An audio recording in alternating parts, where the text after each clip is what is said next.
No news only views. आज हमारे बीच में जबलपुर के प्रथम नागरिक महापौर जगत बहादुर सिंह अन्नू हैं। निश्चित है कि बहुत सारी बातें करने का मन होता है, लेकिन समय की सीमाएं हैं। बहुत सारे मुद्दों पर हम हर समय बात करेंगे।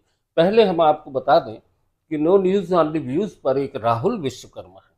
उनने एक मैसेज हमें दिया था कि मेयर से जब आप इंटरव्यू लें तो उनसे ये पूछें कि मेयर हेल्पलाइन बंद क्यों है। नमस्कार। निश्चित तौर पर उन्होंने जब फ़ोन लगाया होगा, उनको उस समय हो सकता है बंद मिला हो, पर हमारी मेयर हेल्पलाइन कभी बंद नहीं होती। जो वर्किंग आवर्स है, उसमें टेलीफ़ोन परमानेंट चालू होते हैं, आज भी चालू हैं, आज भी शिकायतें हैं, आज भी उसके निराकरण। तो ये तो थी हमारे जो व्यूअर्स हैं उनने जो सवाल किया था उसका पहला शुरुआत हमने की है। और दूसरी बात, अ, अनु जी, हम ये जानते हैं कि बहुत ऊर्जा और बहुत सारी काम करने की इच्छाएं हैं आपकी, लेकिन आपको क्या लगता है कि चुनौतियां कहाँ पर हैं? देखिए, चुनौतियाँ सबसे बड़ी जीवन में उन्नति करने की होती है, तरक्की करने की होती है। मन में भाव ये है कि मध्य प्रदेश का सबसे बेहतर शहर हो जबलपुर, और यहीं से चुनौती चालू होती है। एक बड़ा गांव हुआ करता था, कस्बा हुआ करता था। पहले से इन 15-20 सालों में बहुत सुधार हुआ। पिछले 2 वर्षों में हम लोगों ने बहुत कुछ करने का प्रयास किया। आज विकासशील है हमारा शहर। बहुत सारी चीज़ों में हम मध्य प्रदेश में अव्वल हैं या देश में भी अव्वल हैं। यह शहर का समग्र विकास हो, खूबसूरत हो, सुविधाएं हो, व्यवस्थाएं हो, रोजगार हो, पर्यटन की दृष्टि से बेहतर हो, इंफ्रास्ट्रक्चर बहुत अच्छा हो, जिसको ओवरऑल हम कह सकते हैं कि विकसित शहर हो, मतलब महानगर हो। अगर ये बनाने की चाहत है और ईमानदारी से है, तो निश्चित तौर पर यही सबसे बड़ी चुनौती एक बात आती है, आपके बड़े अनुभव रहे हैं, आप एमआईसी में भी रहे हैं विश्वनाथ दुबे जी जब मेयर थे, और आपने उस समय भी शहर को देखा है और आज भी देखा है। विश्वनाथ दुबे जी भी कहा करते थे चौड़ी सड़कें, हरा भरा जबलपुर, बेहतर एक वो संभावनाओं का शहर वो देखना चाहती थी। आपको क्या लगता है उनकी उस प्रेरणा का कुछ असर है? है। देखिए, उन्होंने बहुत अच्छा सोचा जबलपुर के लिए, पर वो दौर जो था, वो विपरीत परिस्थिति में महापौर बने थे। साधन संसाधन नहीं थे, परेशानियां बहुत थी। स्टेट से भी मुझे लगता है उस लेवल पे सहयोग नहीं होता था। अभी दौर बदला है। भारत देश में देर से ही सही, लेकिन अधोसंरचना की चिंता बहुत तेजी से पिछले 10 वर्षों में हुई है। और चूंकि जब केंद्र चिंता करता है तो स्टेट्स भी चिंता करते हैं, और जब स्टेट्स चिंता करते हैं उस बात की, तो निश्चित तौर पर जो नगर की सरकारें होती हैं वो काम करना शुरू कर देती हैं।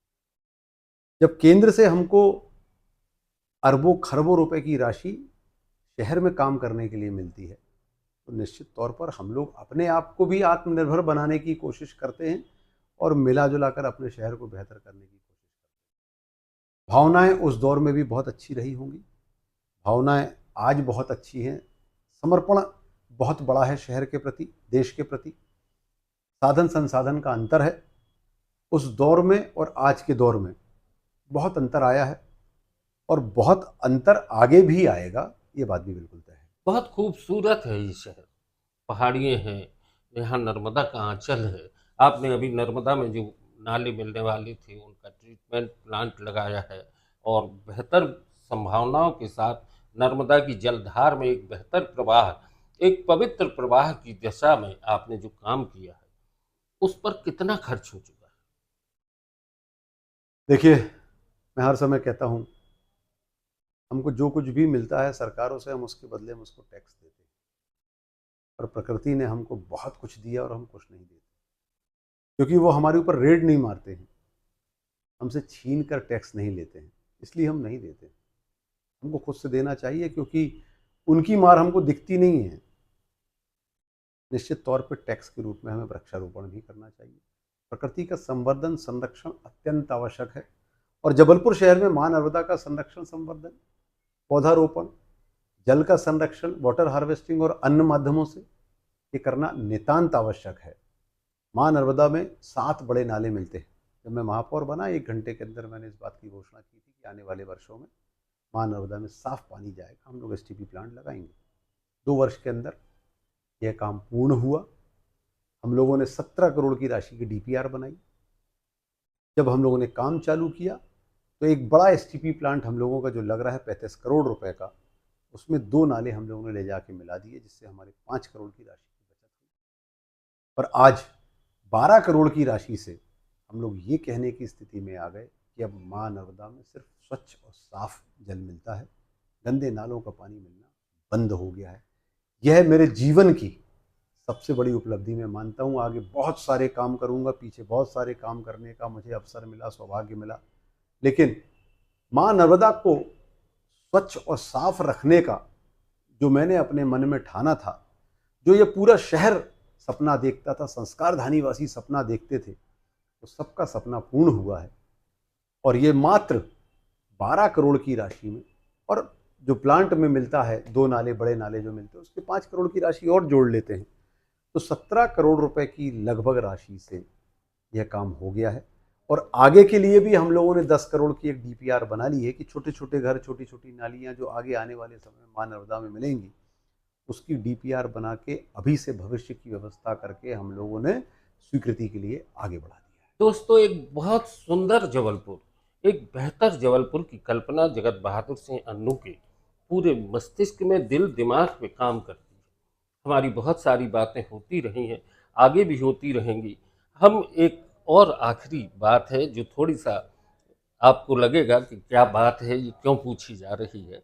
कुछ तो मजबूरियां रही होंगी, यूं ही कोई बेवफा नहीं होता। ये बात आती है हमेशा कि आप कांग्रेस से चुनाव लड़ी थी, भाजपा में क्यों आए। निश्चित तौर पे ये सवाल तो आपको पूछना ही चाहिए और मुझे इसका जवाब भी आपको देना चाहिए। हम इंसान पैदा हुए और सबसे पहले अगर कोई बात आती है तो वो इंसानियत आती है। 84 लाख योनियों के बाद हमको इंसान का जन्म मिलता है। उसके साथ साथ पैदा होते से ही हमारा अंत भी तय होता है और हमारे दायित्व भी तय होते हैं। मुझे जितना समझ में आया, मैं पूजा पाठ करने वाला व्यक्ति हूँ। मेरा दायित्व अपना सर्वस्व संस्कार धानी के लौटाने के लिए है। मेरा सिर्फ एक काम है कि मुझे संस्कार धानी जबलपुर के लिए काम करना है और मरते दम तक अपना सर्वस्व संस्कार धानी के लिए लगाना है। मुझे जहाँ भी रहना पड़े मैं वही जगह रहूँगा, वही काम करूँगा जहाँ पर रहकर मैं संस्कार धानी के हित के लिए, संस्कार धानी के नागरिकों के हित के लिए काम कर सकूँगा। और कोई भी अगर मुझे धर्म से भटकाने का प्रयास करेगा, अगर किसी भी प्रकार का ऐसा निर्देश देगा कि इनको मानिए, इनको नहीं मानिए, हमको अधर्म की तरफ ले जाने की अगर बात करेगा, हमारे इष्ट से हमको दूर करने की बात करेगा, तो ये बिल्कुल भी स्वीकार नहीं है। दोस्तों, दल एक तरफ होता है और दिल एक तरफ होता है।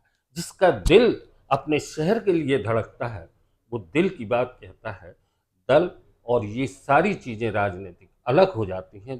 महापौर जगत बहादुर सिंह अन्नू जबलपुर के हैं और जबलपुर के लिए ही सोचते हैं।